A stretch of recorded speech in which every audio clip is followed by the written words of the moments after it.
देश के प्रधानमंत्री नरेंद्र मोदी के द्वारा वीडियो कॉन्फ्रेंसिंग के माध्यम से दरभंगा एयरपोर्ट के 912 करोड़ की लागत से बनने वाले सिविल एन्क्लेव के निर्माण कार्य की आधारशिला रखी गई और देश के अन्य हवाई अड्डों के साथ यहां के सिविल एन्क्लेव का शिलान्यास किया गया। वर्चुअल रूप में आयोजित इस शिलान्यास कार्यक्रम में विशाल भागीदारी पर प्रसन्नता व्यक्त करते हुए कहा कि दरभंगा एयरपोर्ट के नए सिविल एन्क्लेव को बन जाने के साथ ही यात्री सुविधाओं में वृद्धि होगी एवं विस्तारित एप्रन में एक साथ 14 यात्री विमान की पार्किंग की सुविधा उपलब्ध होगी और 78 एकड़ भूमि पर विश्व स्तरीय नए टर्मिनल भवन सहित अन्य अवसंरचना का निर्माण होगा। सांसद डॉक्टर ठाकुर ने दरभंगा एयरपोर्ट को मिथिला क्षेत्र के लिए वरदान बताते हुए कहा कि मिथिला के साथ साथ नेपाल की तराई क्षेत्रों के साथ कई जगहों से लोगों का हवाई सफर पूरा होगा। एयरपोर्ट को विकास के मापदंड पर मील का पत्थर बताते हुए कहा कि आज देश के प्रधानमंत्री नरेंद्र मोदी की देन का ही परिणाम है कि हवाई चप्पल वाले को हवाई जहाज पर सफर करने का सपना साकार होगा। वहीं सांसद डॉक्टर ठाकुर ने विस्तार से इस हवाई में अपने संघर्षों तथा योगदान की चर्चा करते हुए कहा कि लंबे समय तक उन्होंने इसके लिए दरभंगा से दिल्ली तक, सड़क से सदन तक आवाज उठाई। शिलान्यास के लिए सांसद डॉक्टर ठाकुर ने पीएम नरेंद्र मोदी के प्रति आभार प्रकट करते हुए कहा कि आज के इस कार्यक्रम से यह स्पष्ट हो गया कि मिथिला के विकास के लिए वे संकल्पित हैं। सांसद डॉक्टर ठाकुर ने इस कार्यक्रम में भागीदारी के लिए बिहार के महामहिम राज्यपाल राजेंद्र विश्वनाथ आलेड़कर के प्रति आभार प्रकट किया। साथ ही कार्यक्रम में आने वाले जिला के मंत्री, एनडीए के जनप्रतिनिधि तथा जिला वासियों को साधुवाद दिया। सोमवार में वाल्मीकि इंटरनेशनल एयरपोर्ट पर हर साल 60 लाख यात्री आ जा सके। ये उत्तर प्रदेश के स्वास्थ्य, पर्यटन, हर सेक्टर के प्रोजेक्ट बनारस को मिले हैं। ये सारे प्रोजेक्ट सुविधा के साथ साथ हमारे नौजवानों के लिए रोजगार के अनेक नए अवसर भी लेकर आए। यहां तो सारनाथ है, भगवान बुद्ध की उपदेश भूमि है। कुछ दिन पहले ही मैं अभिधम्म महोत्सव में सम्मिलित हुआ था। आज मुझे सारनाथ के विकास से जुड़ी करोड़ों रुपए की परियोजनाओं का लोकार्पण करने का भी अवसर मिला। और आप तो जानते हैं, कुछ समय पहले हमने कुछ भाषाओं को शास्त्रीय भाषा के रूप में मान्यता दी। उसमें पाली और प्राकृत भाषाएं भी, और पाली भाषा का सारनाथ से विशेष नाता है, काशी से विशेष नाता, प्राकृत भाषा का भी विशेष नाता, और इसलिए उसका शास्त्रीय भाषा के रूप में गौरव प्राप्त होना, ये हम सबके लिए गौरव का विषय है। मैं विकास की इन सभी परियोजनाओं के लिए आप सब मेरे काशीवासियों को और देश के सभी नागरिकों को बहुत बहुत बधाई देता हूं। साथियों, आज काशी विकास के पर्वत साक्षी मात्र, आप सबके बहुत खूब बधाई।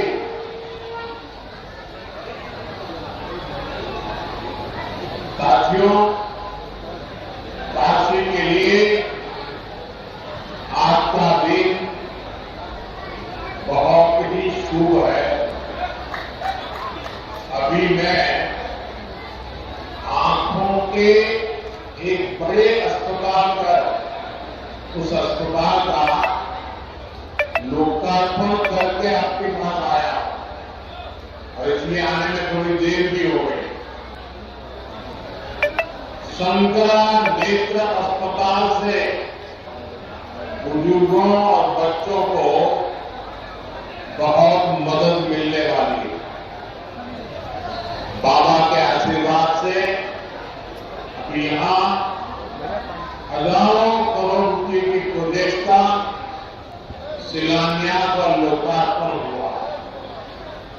इनमें देश और यूपी के विकास की, उसको नई ऊंचाई देने वाले प्रोजेक्ट भी आज यूपी दरभंगा के विकास का एक नया अध्याय आज से लिखा जा रहा है और आप इस सबके साक्षी हैं। इसमें मुझे बहुत बड़ी खुशी हो रही है। आज के इस हवाई अड्डे के विस्तारीकरण के कार्यक्रम में प्रधानमंत्री जी शिलान्यास करेंगे वाराणसी से। और सभी उपस्थित इतना बड़ा जन सैलाब जो यहाँ आया है, इन सबको मैं आदरपूर्वक नमन करता हूँ।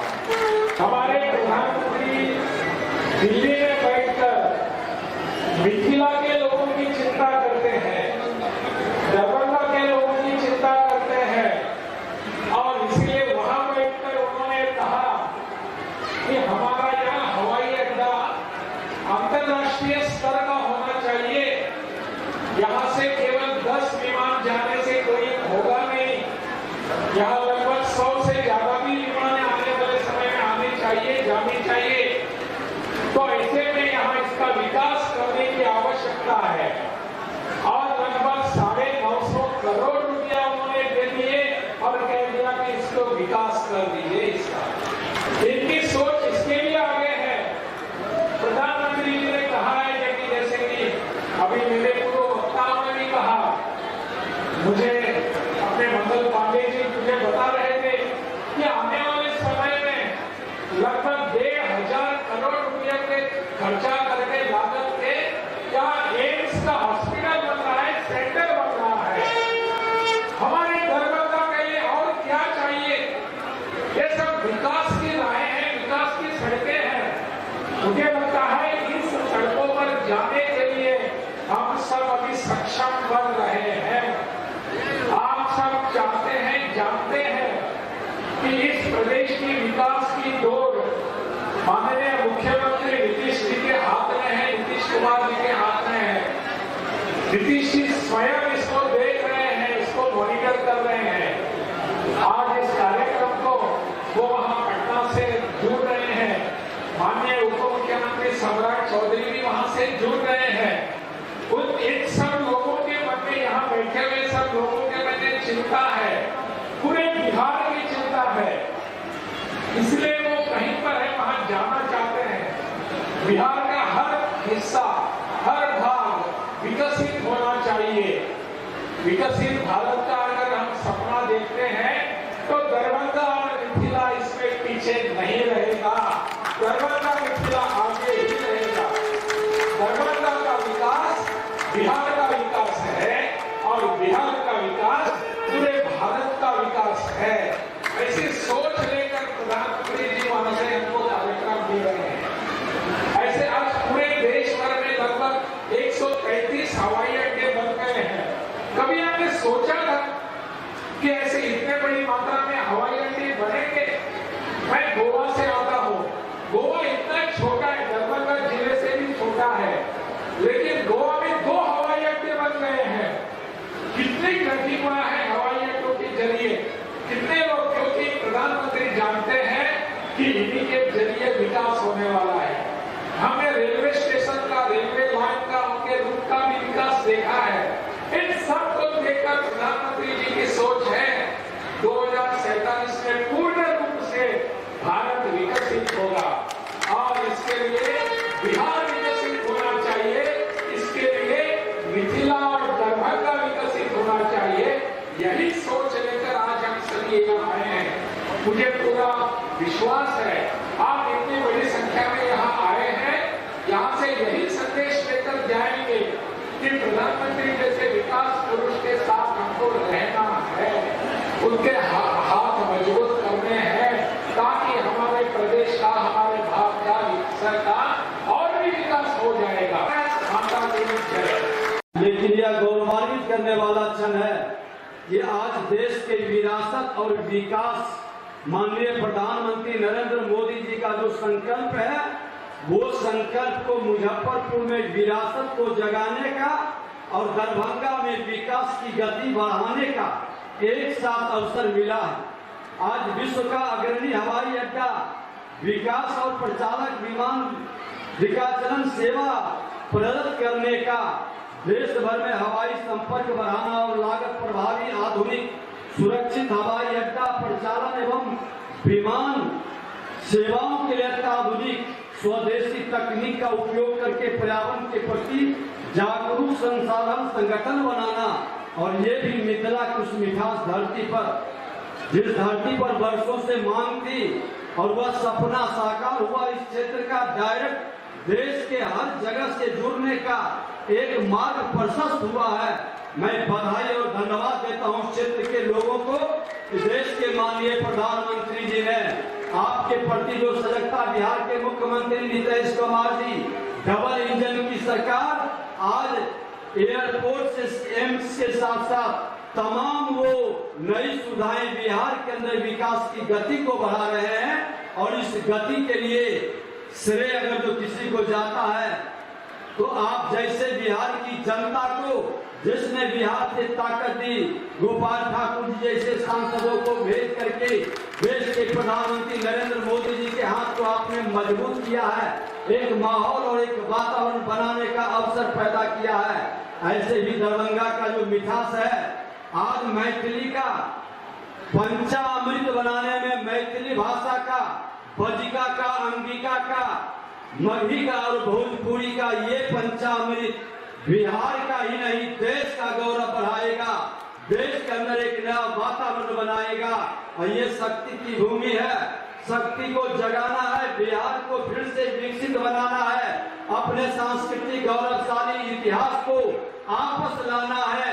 आज तमाम विकारों से मुक्त होकर के, तमाम बंधनों को तोड़ कर करके जो बिहारी सबको कलंकित करता है उससे मुक्ति पा करके विकास के गति को बढ़ाना, यही संकल्प लेकर के ये दरभंगा एयरपोर्ट देश और दुनिया को बिहार के मैथिली के मिठास से निकटता लाएगा। यही हमारी शुभकामना है। बहुत बहुत धन्यवाद। 52 एकड़ और 24 एकड़ 52 एकड़ के भूमि पर एकदम हमरा सबके शिलान्यास के कार्यक्रम 912 करोड़ के लागत से है। और 912 करोड़ के लागत से जब एकदम का एयरपोर्ट के शिलान्यास हम सब करब तो एक समय सीमा रखल गए हम 2 साल। 2 साल में नया टर्मिनल बिल्डिंग, एप्रान इत्यादि के निर्माण भेला से एकदम लोग के बहुत बड़ा उपलब्धि भ जाए। एनडीए गठबंधन के सब कार्यकर्ता आज धन्य भेल जे आज मिथिला के पावन भूमि पर माननीय प्रधानमंत्री आदरणीय श्री नरेंद्र मोदी जी के कर कमल से दरभंगा एयरपोर्ट के विस्तारीकरण केंद्रीय उड़ान योजना के तहत केंद्र सरकार माननीय प्रधानमंत्री आदरणीय नरेंद्र मोदी जी के कर कमल से एयरपोर्ट के विस्तारीकरण में ले वो शिलान्यास करता। अहाँ सबसे हम निवेदन करे छी कि करतल ध्वनि से जोरदार थपड़ी बजाकर माननीय मोदी जी का अभिनंदन करूं, स्वागत करूं और समस्त मिथिला के बीच से उनका धन्यवाद करूं। मित्रों, हम सब लोगों के लिए आज बहुत सौभाग्य का दिन है कि जिस यात्रा की शुरुआत आज से 4 साल पहले हुई थी, जब यहां से देश का हवाई संपर्क शुरू हुआ था, और वह यात्रा आज 4 साल के बाद बढ़ के उस मुकाम पे पहुंचा है जहां हम इस दरभंगा के अंदर नए टर्मिनल भवन के उद्घाटन को होते हुए, शिलान्यास को होते हुए देख रहे हैं। और यहाँ जो पूरा टर्मिनल भवन बनना है और ये सब हवाई अड्डे का जो विकास होना है, भारत की सरकार ने, आदरणीय प्रधानमंत्री जी ने, नरेंद्र मोदी जी ने 912 करोड़ रुपए की स्वीकृति इस परियोजना के लिए दी है और 912 करोड़ रुपए की लागत से दरभंगा हवाई अड्डे का आगे आने वाले दिनों में विकास होगा। नए टर्मिनल भवन बनेंगे, हवाई अड्डे के अंदर विभिन्न प्रकार के विकासात्मक कार्य होंगे। जो कार्य हमारे इस हवाई अड्डे के अंदर होने वाले हैं, उन सभी कार्यों में यहाँ पे सेल्फ चेकिंग कियोस्क बनना है, स्वचालित ट्रेन रिट्रीवल प्रणाली है, आगमन हॉल में कन्वेयर बेल्ट 4 बनना है, यहाँ 5 एरो ब्रिज बनने हैं इस हवाई अड्डे के अंदर में, और इसके साथ साथ यहाँ पे पर्यावरण के अनुकूल प्रकाश के लिए LED लाइटिंग की व्यवस्था और यात्रियों के लिए विभिन्न प्रकार के समुचित सुविधाओं की व्यवस्था की जाने वाली है। और निश्चित रूप से मुझे इस बात की बहुत खुशी है, मैं इस जिले का प्रभारी मंत्री भी हूँ और प्रभारी मंत्री होने के नाते आज मुझे इस बात की प्रसन्नता है कि जब दरभंगा को इतना बड़ा उपहार आदरणीय प्रधानमंत्री जी के द्वारा दिया जा रहा है, उस कार्यक्रम में जहां यहाँ पे हमारे साथ माननीय राज्यपाल महोदय जुड़े हुए हैं, वहीं VC के माध्यम से पटना से भी हमारे साथ आदरणीय मुख्यमंत्री श्री नीतीश कुमार जी जुड़ेंगे। सभी लोगों की उपस्थिति में आज इतना बड़ा काम इस दरभंगा के अंदर होने जा रहा है।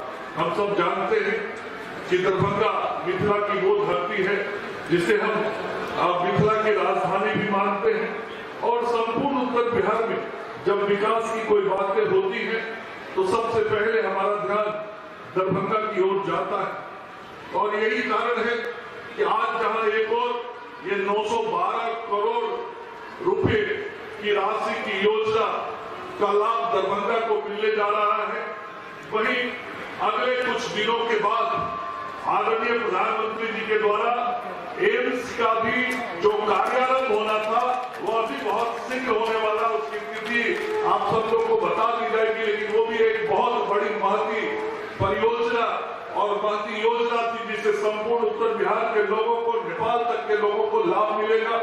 उस एम्स के भी निर्माण के कार्य बहुत शीघ्र ही प्रारंभ होने वाले हैं आदरणीय प्रधानमंत्री जी और आदरणीय मुख्यमंत्री जी के द्वारा और निश्चित रूप से उस कार्यक्रम में हमारे आदरणीय राज्यपाल महोदय भी उसमें रहने वाले हैं।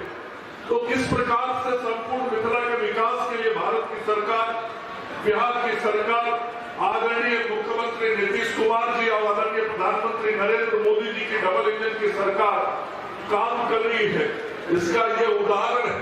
आज 912 करोड़ रुपए और कुछ दिनों के बाद लगभग और 1700-1800 करोड़ रुपए की लागत से बनने वाला एम्स से 7 एयरपोर्ट का शिलान्यास और उद्घाटन किया गया, जिसमें दरभंगा 912 करोड़ की लागत से यहाँ पर नया टर्मिनल बिल्डिंग का शिलान्यास हुआ है और पूरे मिथिला वासी गदगद है। महामहिम राज्यपाल जी यहाँ आए थे, प्रभारी मंत्री जी, माननीय उप मुख्यमंत्री जी, सारे माननीय सांसद, विधायक, सारे लोग यहाँ पर और हजारों की संख्या में यहाँ मिथिला वासियों के द्वारा माननीय प्रधानमंत्री जी का अभिनंदन स्वागत किया गया है और लोगों को यह टर्मिनल बनने से काफ़ी सुविधा मिलेगी। यहाँ 7-7 एप्रन की व्यवस्था की गई है, एक बार में 14 हवाई जहाज को ठहराने की व्यवस्था की गई है। यहाँ प्रशासनिक भवन में भी हम लोग लगे हुए हैं। तो निश्चित रूप से 572 करोड़ की लागत से अहलुवालिया कंपनी को जो दिया गया है वो काम में भी तेजी आ गई है और आज प्रधानमंत्री जी के शिलान्यास के बाद निश्चित रूप से दरभंगा का जो सपना था, मिथिला का जो सपना था वो साकार होगा और एक बार में 43 लाख, एक साल में 43 लाख लोगों को यहाँ पर आने जाने की सुविधा मिल रही है। जहाँ अब तक उड़ान स्कीम में 5.5 लाख ही यह सुविधा थी, वहाँ पर यह भी सुविधा मिला है। इसलिए देश के यशस्वी प्रधानमंत्री को मिथिला वासियों के 8.5 करोड़ आबादियों के तरफ से हार्दिक अभिनंदन, बधाई देना चाहिए। टाइम फ्रेम क्या, कितने दिन में बनकर तैयार हो जाएगा? कितने दिनों में यह बन के तैयार होगा? टाइम फ्रेम क्या है? इसका एक समय सीमा रखा गया है, वह 2 साल समय सीमा है। हमको लगता है निश्चित रूप से 2 साल में यह सारे सुविधा मिलेंगे। दरभंगा में अपराधियों का हौसला बढ़ा हुआ है। दरभंगा की रहने वाली पूर्व पार्षद रीता सिंह के घर में घुसकर दिन दहाड़े चाकू मारकर उन पर जानलेवा हमला कर दिया। घायल अवस्था में आनंद फानन में उन्हें डीएमसीएच अस्पताल में भर्ती कराया गया। वहीं युवक ने चाकू मारकर इस घटना को अंजाम देकर मौके से फरार हो गया। घटना की सूचना पाकर लहरियासराय थाना की पुलिस पहुंची और मामले की जांच कर रही थी। तमाम घटना के संबंध में हमने रीता सिंह के पति गजेंद्र प्रसाद सिंह से बात की तो उन्होंने बताया कि घर के किचन में घुसकर पेट में चाकू मार दिया गया और शरीर के अन्य हिस्सों पर भी चाकू मारा गया है। वहीं रीता सिंह के पति ने कहा कि अकेले एक लड़के को उन्होंने उसके पीछे से देखा और वह भाग निकला। हालांकि घर में एक कैमरा लगा हुआ है। बताया जा रहा है कि कांग्रेस नेता रीता सिंह अपने किचन में खाना बना रही थी। इस दौरान घर में स्कूल ड्रेस पहनकर घुसे अपराधियों ने कांग्रेस नेता एवं वार्ड 48 की पूर्व पार्षद रीता सिंह को चाकू से कई मर्तबा वार कर दिया। जब तक लोग कुछ समझ पाते तब तक वह फरार हो गया। वह अज्ञात लड़का एक स्कूल ड्रेस पहने हुए आया था जिसकी पहचान नहीं हुई है। सीसीटीवी कैमरे को खंगालने के बाद ही अपराधी की पहचान हो सकेगी। पूर्व पार्षद रीता सिंह के ऊपर जो है चाकू से हमला हुआ है, क्या कुछ मामला है? हमला किचन में वो खाना बना रही थी। हम टंकी पर गए नहाने के लिए, स्नान करके लुंगी बदल रहे थे। उसी समय में शोरगुल हुआ, ये हल्ला की जो कौन घुसा, चाकू मार दिया। तो हम लोग बाहर निकले तब तक 2 आदमी उसको खदेड़ रहा था उस लड़का को। लड़का भागते हुए हाउसिंग बोर्ड की तरफ चला गया। हम लोग 2-4 आदमी उसको पूरे हाउसिंग बोर्ड तक पीछे से गए, लेकिन आगे जाके कोई अता पता उसका नहीं। कितने के संख्या में था वो लोग? अकेले था वो, अकेले एक ही लड़का। कौन लड़का है, आप लोग पहचानते हैं उसको? चेहरा अब पीछे से हम देखे थे उसको, वैसे कैमरा लगा हुआ है, कैमरा में हो सकता है फोटो उसका आ गया हो, कैमरा से पहचान उसका हो सकता है। कितनी उम्र रही होगी उस हमलावर की? 18-20 साल रहा होगा। 18-20 साल। कहाँ पे लगा है चाकू बाँह पर लगा हुआ है, नीचे भाग में, कनगुडिया उंगली पर लगा हुआ है, चोहनी पर लगा हुआ है और एक चाकू पेट में लगा हुआ है। लड़का स्कूल ड्रेस पहने हुआ था? ऊपरी भाग स्कूल ड्रेस पहने हुआ था। हाँ, लोग वहाँ से 1-2 आदमी बोले हैं जो स्कूल ड्रेस, रोज पब्लिक स्कूल का ड्रेस था, वो स्कूल ड्रेस पहने हुए था वो लड़का ना। हाँ। कितने बजे की घटना है? लगभग 2 से 2:30 के बीच में होगा। अभी तो एक आधा-पौन घंटा से यही है हम लोग। कोई धमकी वगैरह में कोई दिया था कभी? कोई धमकी वगैरह? नहीं, धमकी उमकी का कोई बात नहीं था। हम लोग वैसे अकेले 2 ही आदमी हैं, परिवार में रहते हैं। बच्चा एगो है, वो बाहर रह रहा है। रंजिश वगैरह? नहीं, रंजिश क्या रहेगा। अच्छा, ये मैडम पूर्व पार्षद रही हैं, नेत्री भी हैं, तो क्या लगता है इसको लेकर के भी कुछ एंगल दिख रहा है क्या? कुछ भी हो सकता है। चोरी का मामला में इतना बड़ा घटना हमको नहीं अंदाजा है जो हो सकता है। तो क्या कुछ सामान भी चोरी हुआ आपके यहाँ? नहीं, सामान कुछ नहीं दिया है, सामान कुछ नहीं दिया। आप दीदी के कौन हुए? हम हस्बैंड हुए उनके। क्या नाम हुआ आपका? हमारा नाम गजेंद्र प्रसाद सिंह है। कितने बजे की घटना है? 2 से 2:30 के बीच में घटना हुआ। 2 से 2:30 के बीच में। ये हमला जो हुआ है वो किचन में जब वो खाना बना रहे थे? बस किचन के गेट पर हुआ। किचन के गेट। हाँ। तो किचन का गेट घर में क्या कितने की दूरी है कि अंदर जा करके इस तरह का हमला? अंदर लगभग 10-20 फीट अंदर जाएगा तब किचन का गेट मिलेगा। अच्छा। आप बरामदा से 20 फीट अंदर जाने पर किचन का गेट। मोहल्ले की घटना है, कहाँ है? खाजा सराय मोहल्ले का नाम है। लहरियासराय था। थाना लहरियासराय। अच्छा, ये अंतिम सवाल ये है कि वो हमलावर जो है मोटरसाइकिल वगैरह से आया था कि पैदल? नहीं, पैदल दौड़ते हुए भागते हुए देखे हैं हम लोग पीछे से। अभी दीदी की स्थिति क्या है? स्थिति तो चाकू लगा हुआ है, CT स्कैन में उनको ले गया है। अब फोटो देखने से न पता चलेगा जो क्या डेथ सब है। वैसे दर्द से नर्वस है। अभी घटना स्थल पे पुलिस गई थी? ना उस जगह का मोहल्ला में नहीं थी। पुलिस को सूचना दिया आप लोगों ने? नहीं, अभी अब जाने के बाद यहाँ से इनका इलाज देख के अब तब जाके पुलिस को सूचना दी। क्या नाम हुआ आपका? हमारा नाम गजेंद्र प्रसाद सिंह। अच्छा, जिस तरह से सीधे दरभंगा सहित देश भर के विमान में अचानक बम होने की खबर के बाद दरभंगा हवाई अड्डे पर भी हड़कंप मच गया। आनन फानन में हवाई अड्डे की सुरक्षा को ज्यादा बढ़ा दिया गया। पूरा एयरपोर्ट सिक्योर अथॉरिटी इस थ्रेट के बाद अलर्ट मोड में आ गया। तत्काल पूरे मामले की सूचना दरभंगा पुलिस के अलावा जिला प्रशासन को भी दी गई। बिना समय गवाए दरभंगा सदर के एसडीपीओ अमित कुमार और एसडीएम विकास कुमार खुद बड़ी सुरक्षा बल के साथ हवाई अड्डे पहुंचे। कई थाने की पुलिस भी एक एक कर आती रही। हवाई अड्डे के अंदर एक तरफ अधिकारियों की बैठक कर पूरे मामले पर गहन चिंतन किया जा रहा था, वहीं पुलिस जांच में जुटी रही। मौके पर पहुंचे दरभंगा सदर के एसडीएम विकास कुमार ने मीडिया से बात करते हुए बताया कि दरभंगा आने वाले स्पाइस जेट विमान को लेकर सिक्योरिटी थ्रेट मिला है, जिसकी जांच के लिए अधिकारी अंदर पहुंच चुके हैं। कई टीम मौके पर मौजूद है, वे खुद भी पहुंचे हैं। हवाई अड्डे की तत्काल सुरक्षा बढ़ा दी गई है। हालांकि किस तरह का थ्रेट मिला, इस सवाल को टालते उन्होंने बताया कि जांच के बाद जब वे बाहर निकलेंगे तो बाकी पूरी जानकारी मीडिया से साझा करेंगे। सिक्योरिटी थ्रेट का है, अच्छा अभी तो क्लियरली मैं कुछ नहीं कह सकता हूँ, लेकिन सिक्योरिटी थ्रेट का मिला है कुछ इन्फॉर्मेशन, उसके लिए सब टीम यहाँ पे आके जांच कर रही है। जांच करने के बाद आपको विशेष जो भी जानकारी होगी। स्पाइस जेट विमान पे कुछ है कि स्पाइस जेट विमान जो है दरभंगा में सुरक्षा ही बढ़ाई गई है। तो हाँ, सुरक्षा बढ़ाई गई है इसके लिए। अभी कहाँ है? अभी आए कहाँ है? दरभंगा एयरपोर्ट पे आए हुए हैं, बाकी ऑफिसर्स भी आए हुए हैं, टीम आई हुई है और जो भी थ्रेट परसेप्शन मिला है उसकी जांच की जा रही है। ठीक है, क्या थ्रेट क्या है? थ्रेट आके बताता हूँ मैं थ्रेट क्या। दिल्ली से दरभंगा आ रही स्पाइस जेट विमान में बम होने की खबर आखिरकार झूठी निकली। इसकी पुष्टि खुद मौके पर पहुंचे दरभंगा सदर के एसडीपीओ अमित कुमार ने मीडिया के कैमरे पर आकर की। हालांकि इसके लिए दरभंगा पुलिस और एयरपोर्ट अथॉरिटी को काफी मेहनत भी करना पड़ा। यहां तक कि दरभंगा हवाई अड्डे पर खड़ी स्पाइस जेट विमान की बारीकी से तलाशी ली गई, जिस कारण यहां से उड़ान भरने में फ्लाइट को देरी का भी सामना करना पड़ा। हालांकि सुरक्षा के दृष्टिकोण से किसी भी तरह की कोई लापरवाही न हो, इसके लिए अब लगातार पुलिस प्रशासन के साथ एयरपोर्ट अथॉरिटी लगातार काम करती दिखाई दी। बड़ी बात यह है कि विमान उड़ाने की धमकी तब मिली जब विमान दिल्ली से दरभंगा के लिए उड़ान भर चुका था और जहाज हवा में ही थी। हालांकि यह धमकी एक ट्विटर हैंडल से ट्वीट कर दी गई थी। ऐसे में शायद इस पर लोगों की नजर थोड़ी देर बाद गई। इसके बाद जब तक ये सूचना दरभंगा हवाई अड्डे को दी गई, तब तक फ्लाइट दरभंगा में सुरक्षित लैंड कर चुका था और ज्यादातर यात्री भी जहाज से निकल चुके थे। बता दें कि दरभंगा सहित देश भर के विमान में अचानक बम होने की खबर के बाद दरभंगा हवाई अड्डे पर भी हड़कंप मच गया था।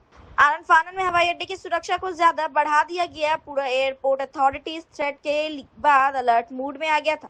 तत्काल पूरे मामले की सूचना दरभंगा पुलिस के अलावा जिला प्रशासन को भी दी गई। बिना समय गवाए दरभंगा सदर के एसडीपीओ अमित कुमार और एसडीएम विकास कुमार खुद भारी सुरक्षा बल के साथ हवाई अड्डे पहुंचे गए।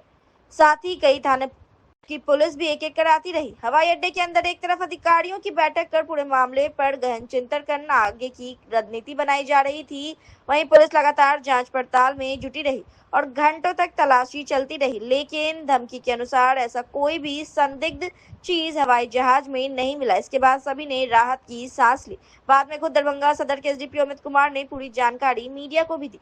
देखिए, जानकारी ये प्राप्त हुई है कि एक ट्वीट जिसमें स्पाइस जेट को टैग किया गया था, उस ट्वीट की जानकारी आज दिल्ली एयरपोर्ट पर स्पाइस जेट के जो मेन कंट्रोलिंग सेंटर है उसके इंजीनियरिंग विंग को हुई। ट्वीट करने का टाइमिंग है 12:01 आज दोपहर का। ट्वीट को उनके संज्ञान में आने के बाद दरभंगा एयरपोर्ट पर जो स्पाइस जेट के अधिकारी हैं उन्हें सूचित किया गया। ये जानकारी लगभग 1 बजे के बाद प्राप्त हुई। एग्जैक्ट टाइम जो ट्वीट उन्हें प्राप्त हुई उसका एग्जैक्ट टाइम नहीं पता चल पाया है और तब तक जो दिल्ली टू दरभंगा फ्लाइट थी वो एयरबोर्न हो चुकी थी। उसके आने का यहाँ अराइवल टाइम 12:45 है, 12:45 PM है और लगभग 1:34 एग्जैक्टली यहाँ सूचना प्राप्त हुई। तब तक उस इनकमिंग फ्लाइट के सारे पैसेंजर्स यहाँ अराइव करके अपने बैगेज के साथ एयरपोर्ट से लगभग बाहर निकल चुके थे। फिर भी ड्यू डिलिजेंस दिखाते हुए जो प्रक्रिया होती है, सेफ्टी के नॉर्म्स और प्रोटोकॉल्स होते हैं, SOP होते हैं, उनके अकॉर्डिंग यहाँ पर बॉम्ब थ्रेट असेसमेंट कमेटी का गठन किया गया, जिसमें एयरपोर्ट के कैसो ऑफिसर्स थे, एयरलाइन के अफसर थे, जो एयरपोर्ट अथॉरिटी है उनके ऑफिसर्स थे, सब अधिकारियों की मौजूदगी में डिटेल मीटिंग हुई। और जो वापस दरभंगा टू दिल्ली जाने वाली फ्लाइट थी स्पाइस जेट की SG 8477, उसके पैसेंजर्स को एक्स्ट्रा प्रिकॉशंस के तौर पर वापस लाकर रीचेकिंग की गई। रीचेकिंग के कारण फ्लाइट का टाइम रिशेड्यूल हुआ है। रीचेकिंग होने के बाद उन्हें वापस फ्लाइट को यहाँ से दिल्ली रवाना किया जाएगा। अभी 2 फ्लाइटें लगी हुई है। एक फ्लाइट हुई है जैसा मैंने बताया, जो स्पाइस जेट की है। एक और फ्लाइट है, उस पर कोई थ्रेट कॉल या ऐसा कुछ नहीं आया था।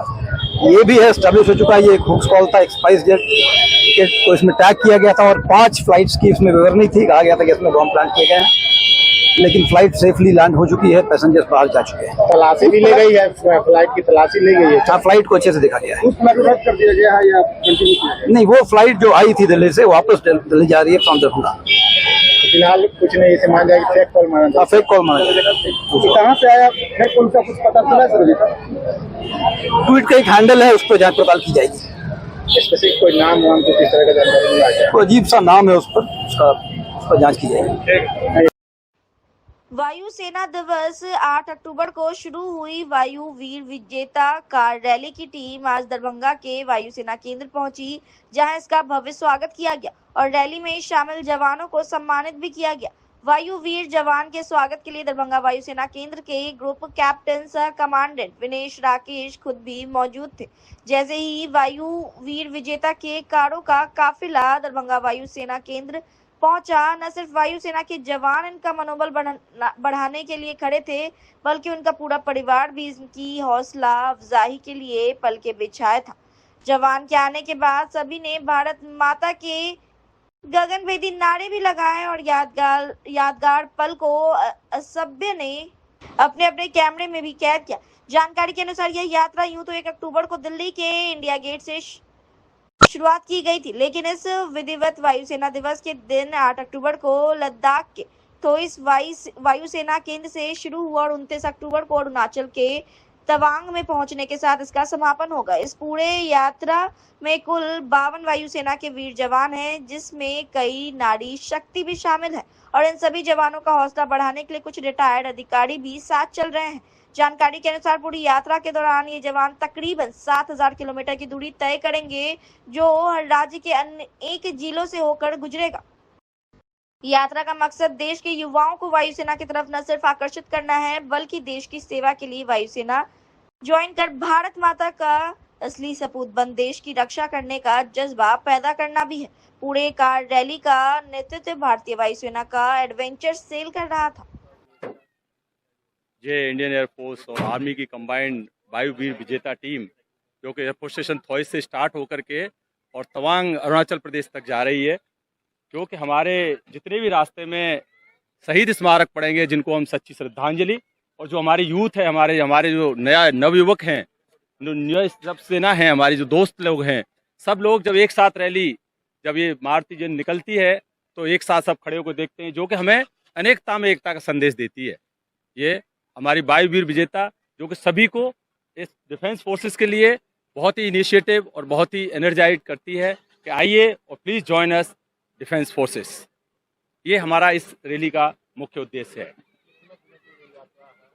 ये एक्चुअल रैली हमारे 8 अक्टूबर को, वैसे 1 अक्टूबर को स्टार्ट हुई थी इंडिया गेट से, बट 8 अक्टूबर एयरफोर्स डे के दिन एयरफोर्स स्टेशन थॉइस से स्टार्ट हुई और अब ये जाकर के 3 लेगों में स्टार्ट है। पहला लेग जो था वो एयरफोर्स स्टेशन थॉइस से आगरा तक का था, आगरा से दूसरा जो है ये गुवाहाटी तक का दूसरा लेग है, और तीसरा स्टेशन गुवाहाटी से लेके जो अरुणाचल के तवांग तक जाएगा। अप्रॉक्सीमेटली 7000 किलोमीटर का टारगेट है। अभी हम लोग almost half of the journey we have completed. Team लगभग, वैसे इसमें बहुत सारे आर्मी के पर्सनल्स भी हैं, हमारे एयरफोर्स पर्सनल्स भी हैं, और इस पहली बार है। मैं खुद एक वेटरन्स हूँ, I am wing commander retired के शुक्ला, जो कि इस टीम का पार्ट बना है। लगभग 52 पर्सन्स हैं जो तीनों लेग्स में इस रैली में पार्टिसिपेट करेंगे। देखिए, ये इसका जो नाम ही आप देख रहे हैं, लिखा हुआ है, बैनर पे भी लिखा हुआ है वायु वीर विजेता, है ना। वायु मतलब वायुसेना, इंडियन एयरफोर्स, ये वीर लोगों को प्रोत्साहन करना और बाकी लोगों को मोटिवेट करना, और विजेता मतलब कि सफल आदमी को दर्शाता है।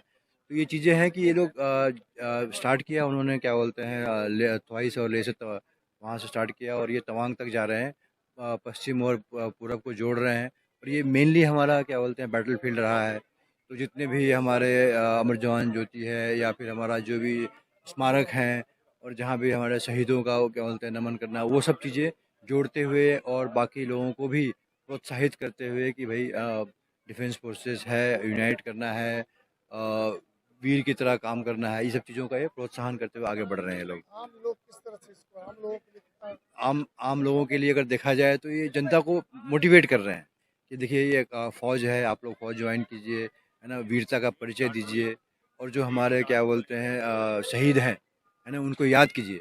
जिसे लोग धीरे धीरे भूल जाते हैं तो उनको ये जोड़ रहे हैं। ये हर शहीद स्मारक पे जा रहे हैं, जहाँ जहाँ अमर जवान ज्योति है, जहाँ पे भी, वहाँ पे ये लोग इसको जोड़ रहे हैं, जितने भी हैं, स्टार्टिंग फ्रॉम, क्या बोलते हैं, आपका लद्दाख टू तवांग। दरभंगा एयरफोर्स में किस तरह स्वागत किया? दरभंगा में हम सब लेडीज, बच्चे, है ना, सारे हमारे जवान लोग, इन्होंने बड़ी क्या बोलते हैं, हर्षोल्लास से इनको वेलकम किया, है ना। उनका टी पार्टी हुआ, इनसे मुलाकात हुई, इनसे हमने एक्सचेंज किया, इनका एक्सपीरियंस कैसे रहा। इनफैक्ट बच्चे तो काफ़ी खुश थे, काफ़ी मोटिवेटेड थे और काफ़ी एडवेंचरस रूप से उन्होंने गाड़ियों पे खड़े खड़े होकर फोटो खिंचवाई और भारत माता की जयकार की। द रेमंड शॉप और मान्यवर शॉप का उद्घाटन किया गया। दरभंगा के सांसद गोपाल जी ठाकुर के द्वारा फीता काटकर और दीप प्रज्वलित कर स्थानीय दरभंगा के सुभाष चौक के पास रविवार को। वहीं इस मौके पर अर्जुन सहनी सहित अन्य कई लोग मौजूद थे। मालूम रहे कि यह दोनों प्रतिष्ठान सफलतापूर्वक 10 वर्षों से लोगों की सेवा में रहा है और अब यह पूर्ण रूप से पुनः नवीकृत हो चुके हैं। इस विशेष अवसर पर यहां आकर्षक ऑफर उपलब्ध होंगे जिनका सभी लोग लाभ उठा सकेंगे। शॉप के उद्घाटन के मौके पर दरभंगा के सांसद गोपाल जी ठाकुर ने कहा, रेमंड व मान्यवर का जो शोरूम खुला है यह मिथिला के लिए काफी शुभ संदेश है और इस शॉप में कई तरह के आकर्षक प्रकार के रेडीमेड कपड़े और कई तरह के अलग कपड़े मिलते हैं। इस प्रकार की दुकानों की काफी आवश्यकता थी। सर पर दरभंगा टावर पर जो मिथिला का हार्ट हम लोग कहते हैं, वहाँ पर मान्यवर श्री अभिषेक जी चौधरी और श्री अजय चौधरी जी के द्वारा रेमंड का जो शोरूम खोला गया, मिथिला वासियों के लिए शुभ संकेत है और जो दरभंगा मिथिला बढ़ रहा है, निश्चित रूप से यहाँ पर लोग आएंगे और अपना मार्केटिंग करेंगे और दुल्हा दुल्हन को सजाने का सारा सामग्री यहाँ उपलब्ध हो गया है। और ऐसा शुभ अवसर है जो आज लगभग 912 करोड़ की लागत से यहाँ पर माननीय प्रधानमंत्री शिलान्यास एयरपोर्ट का भी कर रहे हैं। तो आप समझ सकते हैं जो दरभंगा में एयरपोर्ट, दरभंगा में एम्स, दरभंगा स्वतः बढ़ रहा है और उसमें दरभंगा टावर पर इतना बड़ा शोरूम जो रेमंड का हमारे चौधरी जी, अभिषेक जी और अजय जी के द्वारा किया गया, हम शुभकामना देने आए हैं और मेरा निश्चित रूप से आशीर्वाद है जो ये लोग बढ़े और लोगों का, मिथिला के लोगों का यहाँ पर सेवा करें और लोगों को काफी सुविधा इन्होंने दिया है, इसके लिए हम धन्यवाद भी देते हैं। बहुत बहुत धन्यवाद। आने के लिए हमारा 10 साल पूरा हुआ है। 2014 में हमने ये दुकान की शुरुआत की थी और अगले साल रेमंड कंपनी का भी 100 साल पूरा हो रहा है। 1925 की कंपनी है। बहुत चीज़ बदल गया है, बहुत सारी सुविधाएं बढ़ गई हैं, बहुत सारे ऑफर्स आ रहे हैं। हमारे पास शूटिंग, शर्टिंग, रेडीमेड और कस्टम टेलरिंग की सबसे बेहतरीन व्यवस्था है। तो और ऑफर के लिए जो है हमारा रेडीमेड पे अभी कैशबैक ऑफर चल रहा है और अन्यथा भी हमारे पास स्लैब ऑफर्स हैं जो कि 10,000 की परचेजिंग से ही शुरू हो जाते हैं।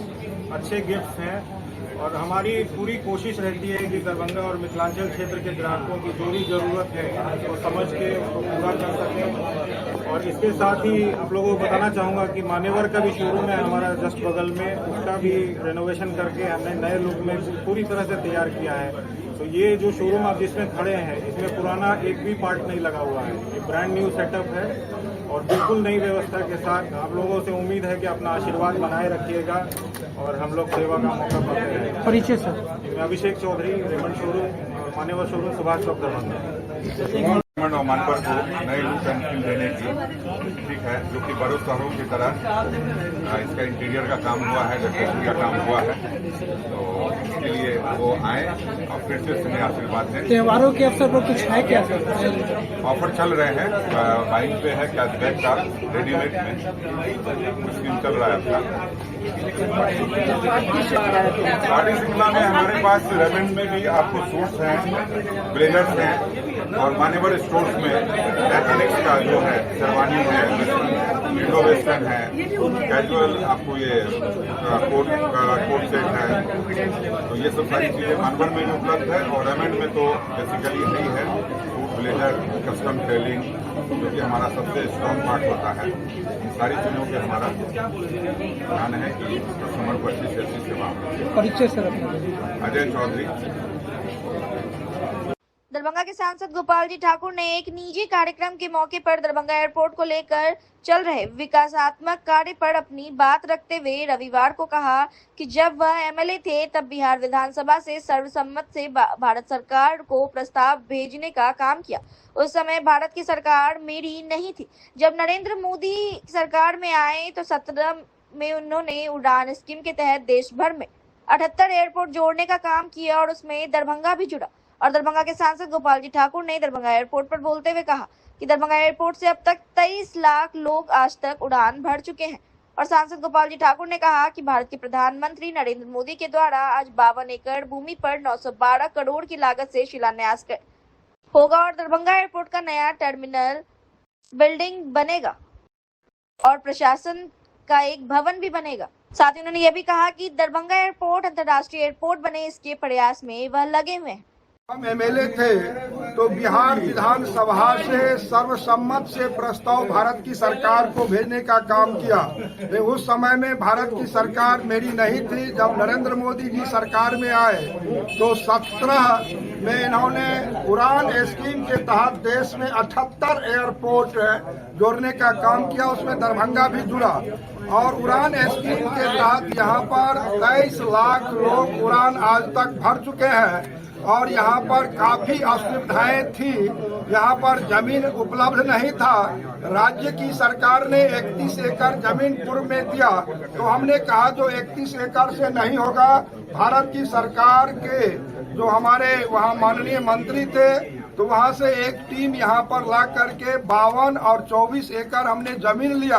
आज उसी 52 एकड़ भूमि पर माननीय प्रधानमंत्री 912 करोड़ की लागत से शिलान्यास करने जा रहे हैं, जहां नया टर्मिनल बिल्डिंग भी बनेगा, वहां प्रशासनिक भवन भी बनेगा, वहां एप्रन जहां हम 2 जहाजें ठहरा रही थी वहां एक बार में 14 जहाज ठहराने का भी हमने व्यवस्था की है इस नया टर्मिनल बिल्डिंग के तहत। और जो सुविधाएं हैं हम तो चाहते हैं दरभंगा एयरपोर्ट अंतर्राष्ट्रीय एयरपोर्ट बने, उसमें हम लगे हुए हैं लगातार। और माननीय प्रधानमंत्री श्री नरेंद्र भाई मोदी का कृपा है जो एयरपोर्ट तो दे ही दिए और दरभंगा एम्स का भी बहुत जल्द शिलान्यास करने स्वयं आएंगे और यहाँ पर शिलान्यास भी उसका भी होगा। रात के समय सर जो फ्लाइट लैंडिंग नहीं कर पाता है, उसके लिए 24 एकड़ के भूमि पर हमने जो अभी राज्य की सरकार माननीय मुख्यमंत्री जी से लिए हैं उस पर नाइट लैंडिंग का भी हमारा काम काफी तेजी से चल रहा है। राष्ट्रीय जनता दल की ओर से आज सदस्यता अभियान कार्यक्रम का आयोजन किया गया दरभंगा में। वहीं सदस्यता अभियान के तहत अधिक से अधिक लोगों को राष्ट्रीय जनता दल का सदस्य बनाए जाने और पार्टी को मजबूत करने को लेकर आयोजन किया गया। वहीं इस मौके पर कई लोगों को सदस्यता ग्रहण कराया गया और उन्हें उसकी पर्ची भी दी गई। राष्ट्रीय जनता दल शिक्षक प्रकोष्ठ के द्वारा ललित नारायण मिथिला विश्वविद्यालय, संस्कृत विश्वविद्यालय एवं दरभंगा जिला इकाई के द्वारा संयुक्त सदस्यता अभियान कार्यक्रम का आयोजन किया गया। दरभंगा मदारपुर स्थित प्रोफेसर विनोद शाह के आवास पर यह सदस्यता अभियान का आयोजन किया गया, जिसमें कई लोगों ने राष्ट्रीय जनता दल की सदस्यता ग्रहण की। मेरे आवास पर प्रोफेसर विनोद साहू, प्रदेश उपाध्यक्ष शिक्षक प्रकोष्ठ राष्ट्रीय जनता दल, और ये कार्यक्रम आयोजित है शिक्षक प्रकोष्ठ के द्वारा। भारतीय संस्कृति में शिक्षकों का एक अलग सम्मान रहा है और शिक्षक प्रकोष्ठ शिक्षक समाज को दिशा देने का काम करता है। स्वतंत्रता आंदोलन से लेकर के और अब तक शिक्षकों की समाज में एक बहुत अच्छी भूमिका रही है। हम लोग सामाजिक न्याय के लिए लोगों को दिशा निर्देश दे करके अपने पार्टी से लोगों को जोड़ने का काम करेंगे, इसलिए अभियान चलाया जा रहा है सदस्यता अभियान। दरभंगा जिले में कितना लक्ष्य रखा गया सदस्यता अभियान? दरभंगा जिले में काफ़ी बृहत लक्ष्य हम लोग रख रहे हैं और हर बूथ पर बूथ वाइज हम लोग कम से कम 50 कार्ड एक्टिव मेंबर हम लोग बना रहे हैं और उससे अधिक सदस्यता का रहेगा। जैसा कि अध्यक्ष जी ने कहा, शिक्षक प्रकोष्ठ का हर विद्यालय, हर महाविद्यालय, हर विद्यालय और है जिला स्तर का अलग अलग संगठन इसमें चल रहा है और विश्वविद्यालय स्तर का अलग संगठन चल रहा है। तो हम चाहते हैं कि अंतिम पूरा पेनिट्रेशन रहे और हर विद्यालय, हर महाविद्यालय में को सस्ता अभियान के लिए हम लोग सब आदमी को जागृत कर रहे हैं कि हर बूथ पर, जिला के हर बूथ पर एक संगठन के आधार पर हर बूथ पर 2 वॉल्यूम यानी 50 सदस्य मिनिमम बनाना है और हर पंचायत में जो बूथ जितना बूथ है, 10 बूथ है तो 20 एक्टिव मेंबर बनेंगे। इसके लिए हम लोग अभियान छेड़ दिए हैं और अभी हम लोग पूरे शिक्षक दरभंगा जिला के विश्वविद्यालय और जिला इकाई के और संस्कृत विद्यालय के सभी शिक्षक जो हमारे पदाधिकारी सब एक जगह बैठ के विचार विमर्श कर रहे हैं कि पूरे जिला में कैसे सस्ता अभियान सुचारू रूप से चले। जो हमारे पार्टी का मेनू है, पार्टी का जो रूपरेखा है कि बनाना है, उसमें प्रभारी बने हुए हैं अर्जुन राय जी यहाँ और प्रखंड में हर जिला में हर विधानसभा में प्रभारी नियुक्त हो रहे हैं। उसको देख रेख और उनको मदद करने में हम सभी शिक्षक का अहम भूमिका रहेगी और शिक्षक का कोई संख्या बनने होता है। एक शिक्षक प्रेमचंद जी थे, पूरे विश्व में अपना नाम कमा लिए। प्रेमचंद जी पूरे विश्व में अपना प्रख्यात थे। एक शिक्षक चाहेंगे तो 1 लाख आदमी, 1 लाख वोटर को हमको ठीक कर सकते हैं। इसलिए शिक्षक की भूमिका बिहार में नहीं, पूरे देश में नहीं, पूरी दुनिया में है। इसलिए शिक्षक को माने इसमें सस्ता अभियान में लगने के लिए हम लोग आह्वान किए हैं कि अति पिछड़ा दलित और महिलाओं के बीच जाएं और उनको इस पार्टी से जोड़े, जिस पार्टी को लोग माने जो हमारे से दूर चले गए हैं, अति पिछड़ा और जो दलित हम लोग से बिछुड़ गए हैं, उसको जोड़ने का काम करें। 1990 से लेके 2005 तक लालू यादव का जो समय था, पिछड़ी जाति, अति पिछड़ा और महिला और अल्पसंख्यक के लिए स्वर्णिम समय था, जिसको लोग उल्टा प्रचार करके कुशित कर दिया गया है और कहा गया है कि वह माने लूट का समय था और चारा घोटाला के नाम पर लालू यादव को बदनाम किया गया था। और ये सही पूछिए तो यह युग अति पिछड़ा दलित और महिलाओं के लिए एक स्वर्णिम युग था। हर बच्चे को पढ़े, 96,000 शिक्षकों की बहाली हुई। हर लालू यादव घर घर जाके गरीबों के बीच जाते थे, दलित के बीच जाते थे, उनके बच्चा को नहवाते थे, कपड़ा बाल छिड़वाते थे और उसको माने साफ सुथरा रखने के लिए, स्कूल जाने के लिए माने पढ़ाने के लिए प्रेरित करते थे और स्कूल भिजवाते थे। यहाँ तो सोचे लालू हम सबको भेज देंगे तो उसके यहाँ खाना का कोई इंतजाम नहीं होगा। इसलिए ऐसे बच्चे जो माने बकरी चराएगा, गाय चराएगा, भैंसी चराएगा और उसको पढ़ाई भी करना है, इसलिए एक चरवाहा विद्यालय का स्थापना किया और पूरे बिहार में हर जगह चरवाहा विद्यालय खुला, जिसको यूएन पूरे विश्व में एक थॉट बना और उसको लोग प्रशंसा किया। और चरवाहा विद्यालय लोग इसको चरवाहा विद्यालय को मजाक करके माने इस तरफ पढ़े लिखे लोग, साजिश लोग जो हमारे विरोधी हैं आरएसएस के लोग, वो इस तरफ प्रसारित किया कि चरवाहा लोग सब आरजेडी वाले को चरवाहा विद्यालय बनाना चाहता है, लोग सब पब्लिक को चरवाहा विद्यालय बनाना चाहता है। इसको गलत प्रचार किया और प्रचार करने वाला हमसे ज़्यादा बुद्धिमान था। हम उसके प्रचार में प्रभावित हो गए और यदि किसी का है, जिसका हक है तो उसका हक है दलित का, अति पिछड़ा का, महिला का और अल्पसंख्यक का। 45-50 विधायक के मैं प्रदेश अध्यक्ष शिक्षक प्रकोष्ठ हूँ और अभी संगठन प्रभारी मधुबनी के हैं।